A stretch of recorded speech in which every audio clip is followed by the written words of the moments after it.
Hey everybody, before you continue watching the video, make sure you give the channel a like and subscribe. Go and follow us on Instagram.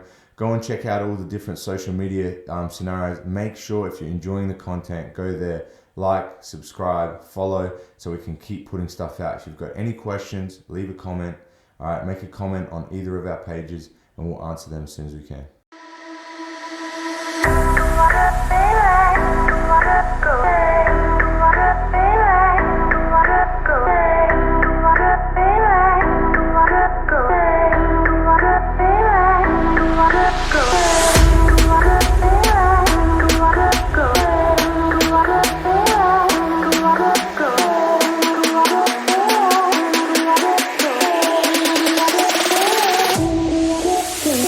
Definitely sort of miss it a little bit. Yeah. Definitely miss that competitive environment, and as you know, like there's nothing quite like getting 8 to 10 of your mates in the gym and everyone's got the jukebox going, and everyone's giving it the best shot. Yeah, for sure. Yeah, it's a cool environment, man. You definitely like push each other and kind of like it really helps for you to just improve yourself, because you're not really competing against each other as much, but it helps to kind of create and facilitate that environment, which is always super fun when you work out in like a like-minded group of people that are all working for the same goal, whether it's rugby or jiu-jitsu or triathlon or whatever. Yeah, it's pretty fun environment.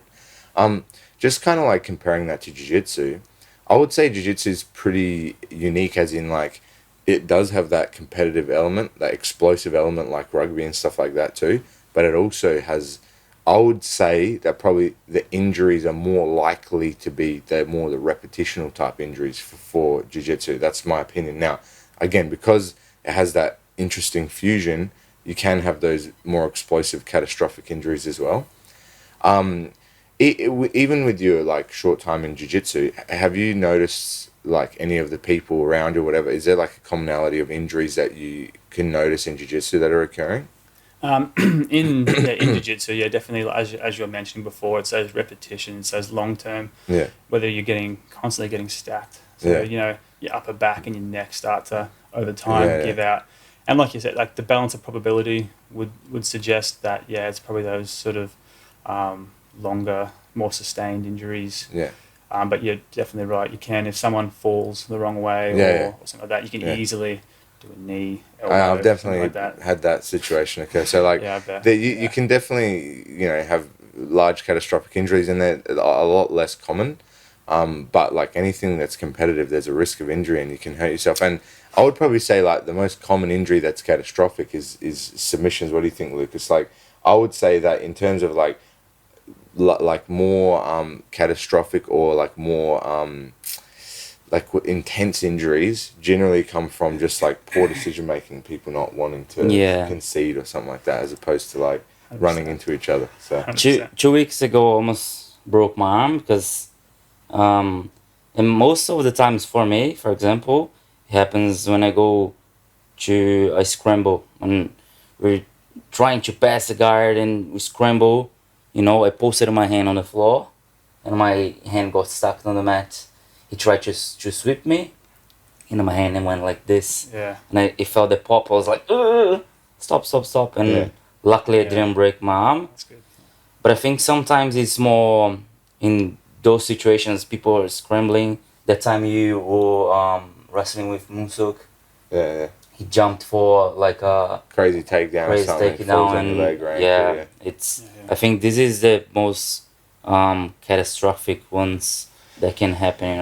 Any jumping or flying type movement is super dangerous. That's why, like in IFBJ, like IBJJF Jiu-Jitsu, they outlaw jumping onto your partner to achieve some type of guard position. Like getting control of their body by jumping onto them is illegal, because if you haven't rehearsed the movement, you're not sure how it works. And that's the same thing that happened to me training with one of the students here. Is they don't understand fully like what's going to happen, and a lot of the time they're not entering the position correctly. They're not even going to land in the correct control, but they're throwing their body weight. It could be up to 100 kilos at somebody else's body.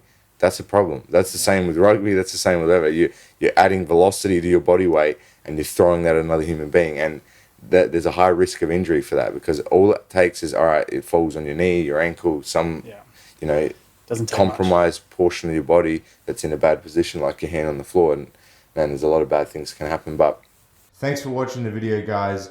Hope you enjoyed. If you did, make sure you give it a like, subscribe, and a follow. Check out all our different social media platforms. There's heaps of content coming out. There's different snippets and content on different platforms. So make sure you're on everything. And again, if it helped you out, recommend to somebody else, and hopefully it'll help them out too.